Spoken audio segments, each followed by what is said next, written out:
Are you looking to buy a new iPhone? And do you think it's too expensive right now? Well, this is the iPhone 16 Pro Max, and currently costs $1,200. But Apple has a solution for you. They just released the iPhone 16e. Is it a good buy? Let's talk about it. Drop a like down below, subscribe to the channel, let's get started. The iPhone 16e is Apple's new cheap iPhone. They replaced the iPhone SE with the iPhone 16e this week. And it's a very interesting proposition. This phone costs $600, $599, a bit more expensive than we were expecting. But again, this is not a complete replacement for the iPhone SE. The iPhone SE started at $450, while this iPhone starts at $150 more, which means this is a different model. The iPhone 16e is not the cheapest iPhone or a cheap iPhone. This is a cheaper iPhone 16. So what do you get new with the iPhone 16e that puts it closer to the iPhone 16s? Well, for starters, you get the Action button. The Action button is Apple's customizable button. It allows you to have any type of shortcut and now any type of Apple Intelligence feature, like visual intelligence, only reserved for the camera button replaced on the iPhone 16s, Pro and Pro Max. So now the iPhone 16e will have capabilities for AI, something very big, and something that even the iPhone 15 did not have. So the iPhone 16e having AI capabilities and having the Action button is a very good start for only a $600 phone. The thing is, this phone also features a new design that is closer for the iPhone 14. If you take a look at this phone, you'll notice that this is pretty much an iPhone 14 shell with an iPhone 14 display, an iPhone 13 notch, and the A18 chip. And that's it. You get an amazing aluminum construction with a matte glass back. You get a single camera, a single 48 megapixel camera, you get an OLED display. But under all of these, you get something that we were not expecting. You get more RAM even than the iPhone 15, you get Apple Intelligence, you get the A18 chip, you get incredible battery life, and a new Apple modem. So with the new Apple modem and the new battery life structure, you will get crazy battery life with this phone. So imagine an iPhone 16, but even better. So the iPhone 16e will have some aspects of it that are even better than the iPhone 16. Interesting for a $600 phone.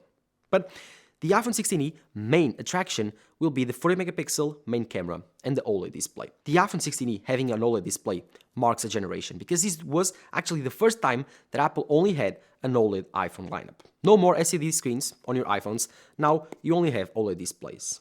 But the OLED display on the iPhone 16 is a bit different. This OLED display is a bit less bright than the current iPhone 16 Pro and the current iPhone 16. This is more like an iPhone 12 OLED display. This has an 800 nit peak brightness on its display, while it can reach 1200 nits on HDR. So it's pretty much an iPhone 12's OLED display on an iPhone 16e. And of course, you get smaller bezels than the iPhone older SE, 3 generation I think. You don't get the home button, you get Face ID, something that is really cool that lots of people love. And yeah, you get these incredible colors, the incredible contrast ratio, the same according to Apple as the iPhone 16. So having an OLED display on a $600 new iPhone is something that lots of people will love and will want.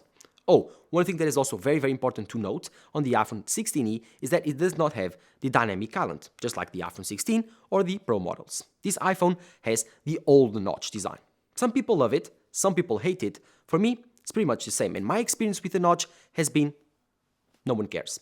After a while, you will forget it.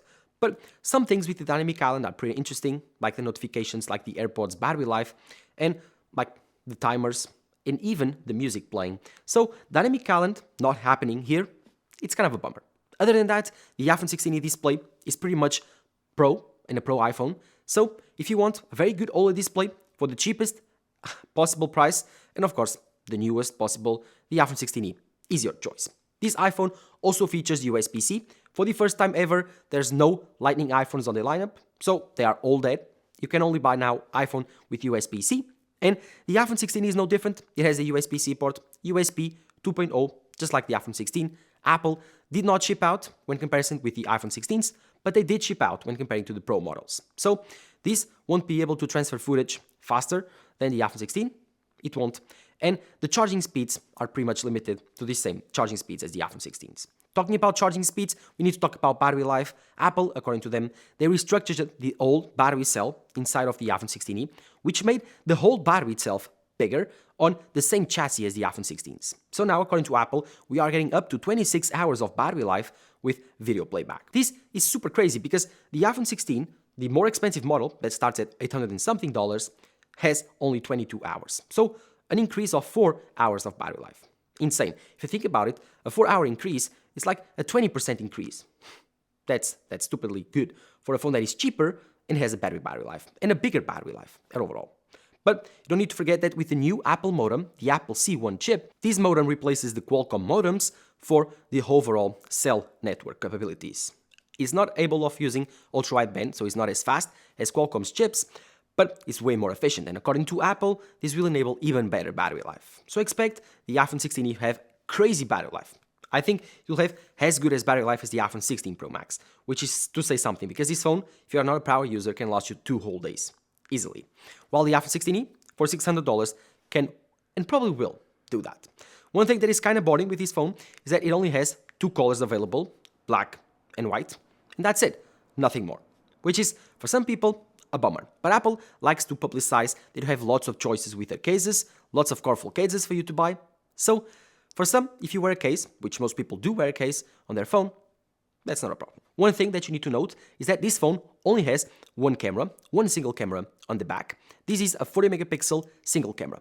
But it's not the same single camera, the same main camera as the iPhone 16s. It isn't. And it's kind of a bummer because Apple could have taken the opportunity to do that. But they didn't. They chose also to cheap out. This is a dimmed down version of the 40 megapixel present on the iPhone 14 Pro. So it does not have image stabilization incorporated. No, it does have electronic image stabilization, but it does not have the full performance feature set that you can find on the more expensive models. So this is also a bit of a downgrade. Again, will most people notice it? Probably not. But if you are taking video, the iPhone 16 and 16 Pro will be way more stable than the iPhone 16e. One thing that you also need to note is that because these not have any type of ultra-wide lens, you don't have available the 0.5 overall look on the camera. So you cannot zoom out. Now you can use the ultra-wide camera, which is the 0.5 zoom range. But with the iPhone 16e, there's no option. You can probably crop in with the 2x camera. Again, having a 40 megapixel main camera gives you that choice. It will also take 24 megapixel shots normally, just like the iPhone 16 Pro, which is something that's very, very cool when compared to Android phones. Again, on my Samsung S25 Ultra review, I'm not sure if I have released it yet, if you are watching this video first, but in that video, I talked about the fact that that phone, although it has an incredible camera, only has a 12 megapixel camera most of the time. If you want to take 50 megapixel shots, you need to change it later on the settings app, which is kind of annoying, and it's not easy for most people. But again, having a 40 megapixel single camera on the back is pretty cool, and I'm very, very excited to see what most people do with this higher resolution camera. It will take more space, but with Apple's ETH format and with Apple's optimization, I'm expecting lots and lots of cool photos coming out of this $600 phone. And of course, iPhone video is also a big advantage for most people, and having that, having iOS, having iMessage, having FaceTime is super important. I do believe that the iPhone 16e will have some issues when compared to the older iPhones, simply because the iPhone 15 currently is about the same price or even cheaper than the iPhone 16e, and it has a better display, objectively, has a better camera set, objectively, has USB-C, has the same design, has the same size, has a bit worse battery life, but who cares? The big differences between the iPhone 16e and the iPhone 15 are Apple Intelligence, one, on this iPhone 16e side, which is kind of a gimmick, I don't really care about it, and on the iPhone 15 side, has a plus, you have the ultra-wide lens. And if you ask me, I think that's a better choice. I think that the iPhone 15 currently is a better choice than the iPhone 16e. Of course, if you only buy new iPhones, then yeah, it's a tough choice because the iPhone 15 is $100 more expensive than the iPhone 16e if you buy it new through Apple. And in that case, the iPhone 16e is a better option. But for $100 more than the iPhone 15, you also have the iPhone 16, which is the best option of the two. So, confusing lineup, I know, it's almost like a ladder.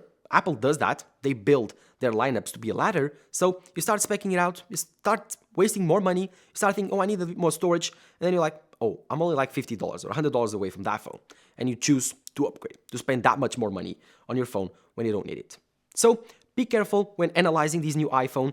This is a perfect move from Tim Cook. This is the perfect playbook from Apple. So the iPhone 16e is the newest iPhone on the iPhone lineup, costing $600.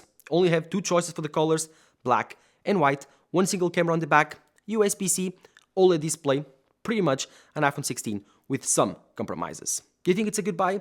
It's replacing the iPhone SE 3rd generation, no more $400 iPhones. Do you think it will be a good buy? Let me know in the comments down below. While you're there, drop a like down below, subscribe to the channel. I'm back, guys, and I will be back. Thank you guys for watching. Bye bye.